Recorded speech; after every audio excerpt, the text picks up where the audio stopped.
Jadi gini Bapak Ibu sekalian, yang harus dipahami itu bahwa amanah mendidik anak, membina mereka untuk kemudian pada saat mereka menjadi mukallaf, mereka itu sudah siap mengemban taklif, maka itu adalah amanah yang wajib ditunaikan oleh orang tua. Mereka adalah penanggung jawab pertama dan utama, guru pertama dan utama. Sehingga idealnya sebenarnya adalah mereka menjadi pelaku pembinaan atau pendidikan itu sendiri, kalau memang mereka itu mampu.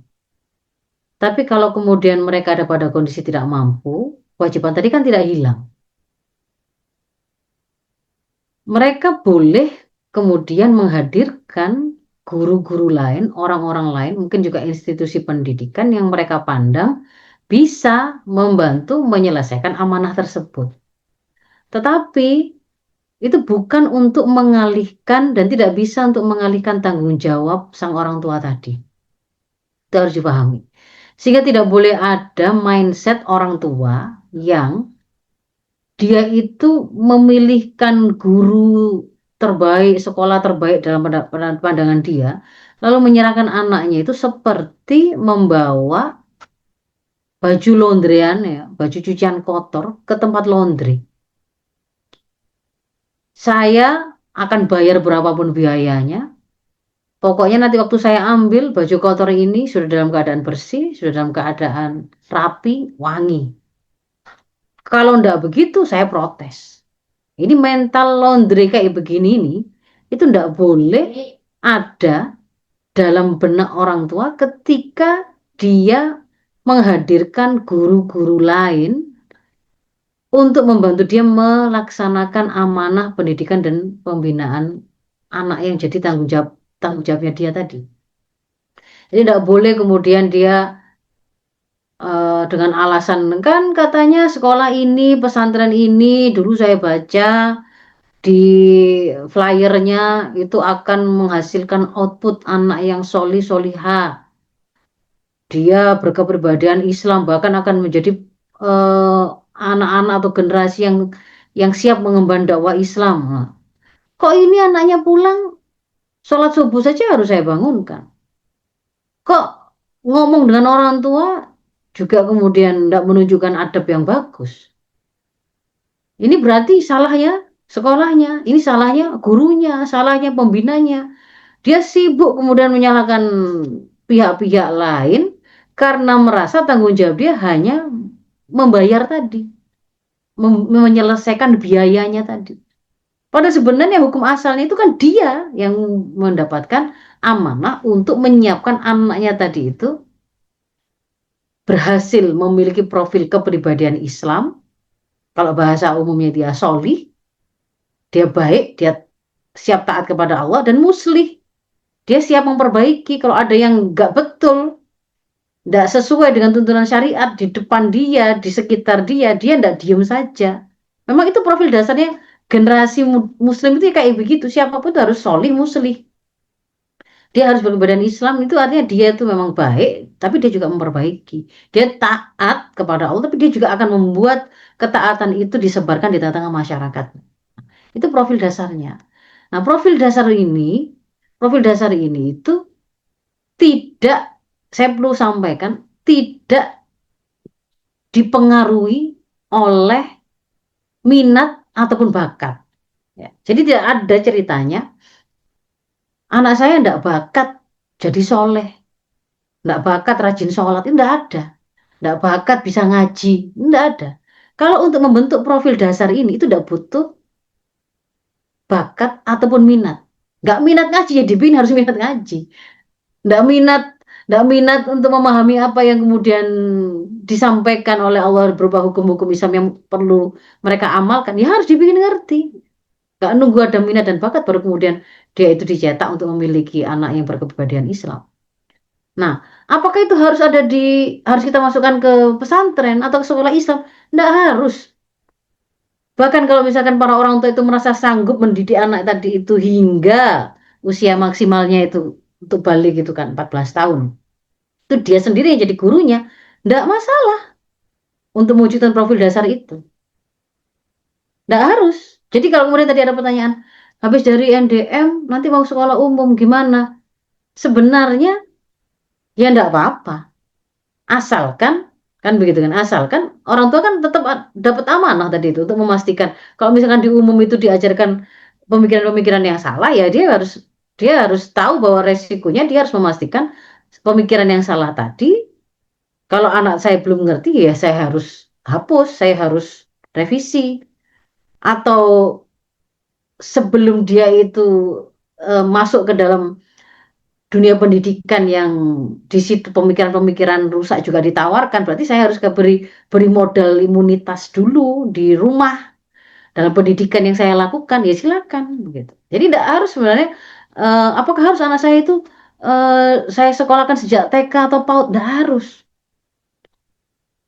Mau dilakukan homeschooling sendiri sama orang tuanya juga nggak apa-apa begitu, nggak masalah. Apakah harus sekolah Islam? Apakah harus sekolah tertentu? Juga nggak harus.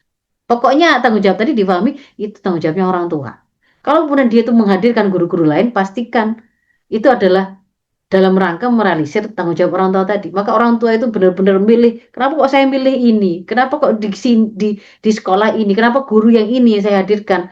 Kenapa kurikulum yang ini? Itu harus harus difahami, itu tanggung jawab penuh dari orang tuanya. Dan tidak boleh kemudian dia seperti mental laundry tadi. Itu. Lalu yang berikutnya, ketika kita bicara bahwasannya manusia itu kan juga punya amanah untuk mengelola bumi ini sesuai dengan aturan Allah ya. Di Al-Baqarah 30 ketika Allah menciptakan Nabi Adam itu kan Allah menyampaikan hendak menciptakan khalifah fil ard yang dia nanti itu akan memimpin pengelolaan bumi dengan sesuai dengan tuntunan Allah. Nah, di situ itu pasti kita manusia ini itu akan berbagi peran. Mau mengelola bumi ini posisinya ada yang jadi guru, ada yang ngajari tentang bagaimana bagaimana dia itu mengambil porsi mengelola hutan dengan benar, mengelola laut, mengelola mengurusi, memberikan layanan kesehatan, menjadi dosen, menjadi dan seterusnya. Itu kan berbagi. Nah, di situ itu adalah profil tambahan. Kalau profil tambahan seperti ini, arti itu tidak harus semua anak itu jadi dokter, tidak harus. Tidak harus semua anak itu jadi mujtahid. Tidak harus, karena ada mereka-mereka yang memang tidak memiliki kemampuan untuk misalkan menghafalkan hadis, menghafalkan Quran secara, padahal itu dibutuhkan untuk jadi modal menjadi seorang mujtahid misalkan. Eh, Ketika itu adalah profil tambahan, nah disitulah sebenarnya profil tambahan itu, di situ mempertimbangkan minat, bakat, dan kemampuan sang anak. Maka jangan memposisikan untuk hal yang sifatnya tambahan, profil tambahan ini juga seperti sesuatu yang wajib. Begitu. Jadi jangan kebalik. Anaknya boleh nggak soleh, tapi harus jadi dokter loh. Padahal selama dia kuliah tadi dia itu bola-balik izinan, tidak pernah diperhatikan. Itu malah salah orang tua. Jadi harus paham dulu ini sebenarnya dalam konteks sederhananya itu kita mendidik anak kita dan mencetak mereka itu jadi generasi yang tangguh itu, sebenarnya kalau yang jadi tanggung jawab langsung kita itu adalah kesiapan mereka untuk pada saat yang mereka bertanggung jawab atas seluruh amal mereka, mereka sudah siap mengemban taklif. Saat mereka mukallaf, mereka siap menjadi hamba Allah yang taat kepada Robnya, melaksanakan Islam, mengemban Islam, mendakwakan Islam. Itu profil dasar. Profil tambahan, maka di situ pertimbangkan kemampuan anak dan minat dan bakatnya juga. Jangan dipaksakan. Kemudian eh, dari sisi itu tadi untuk juga sudah menjawab pertanyaan tentang apa milih sekolah setelah ini dan juga kadang-kadang anak tadi itu taat sih pakai menutup aurat sih tapi minimalis karena dipengaruhi oleh style-style yang ada hari ini. Pada saat kita itu ada persoalan apapun yang kemudian kita hendak selesaikan, misalnya konflik antara ibu dengan anaknya tadi, ibunya punya ekspektasi, oh anaknya lulusan pesantren yang mestinya mungkin kerudungnya itu yang besar, mungkin begitu. Sementara kemudian anak itu ketika dia itu bergaul dengan teman-temannya pada hari ini, memakai kerudung seperti itu menjadi tekanan yang lebih besar ternyata, karena dia itu disebut dengan emak-emak kah, dikaitkan dengan teroris kah, dengan yang itu membuat dia kemudian mengolahnya untuk kemudian mengambil pilihan yang ternyata berbeda dengan harapan anaknya. Maka di situ prinsipnya itu kan gini, setiap ada masalah apapun, tanyalah kepada Islam. Itu kan konsekuensi iman kita itu kan begitu. Setiap kali kita itu ketemu dengan pertanyaan apapun, persoalan apapun, maka jawaban itu bukan apa kata saya, apa kata anak saya. Ini sama juga dengan ketika konflik dengan suami istri ya, dia, dalam rumah tangga. Solusinya itu sama-sama harus siap untuk sama-sama mendengar dan membuka apa jawaban Islam dalam hal ini.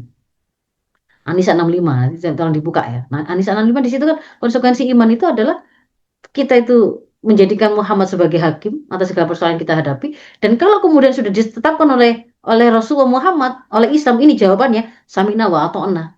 Tidak didapati pada diri kita keberatan sedikit pun. Anisa 65 nanti dibuka. Nah, di situ berarti kan solusinya itu adalah kembali merujuknya kepada Islam. Bukan apa maumu, apa mau anakmu, bukan apa kata suami, bukan kata istri. Harus sama-sama di situ. Begitu nanti sudah ketemu, dibuka sama-sama, ternyata jawabannya A, samina wa ata'na, semuanya merasa ridho dengan itu. Sama dengan ketika misalkan persoalan pakaian tadi, kalau memang kemudian oh itu menurut ibunya kurang tepat, menurut anaknya ini justru yang terbaik gitu ya, sesuai situasinya.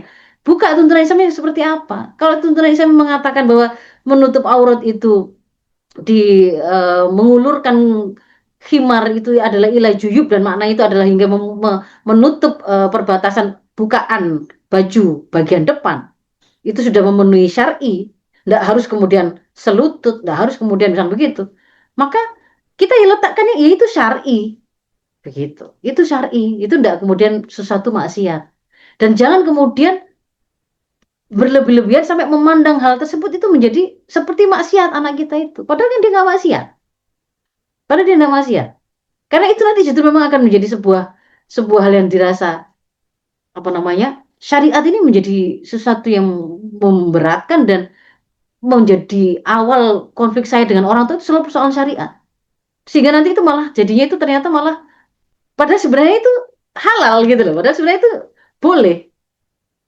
bukan terkategori maksiat gitu.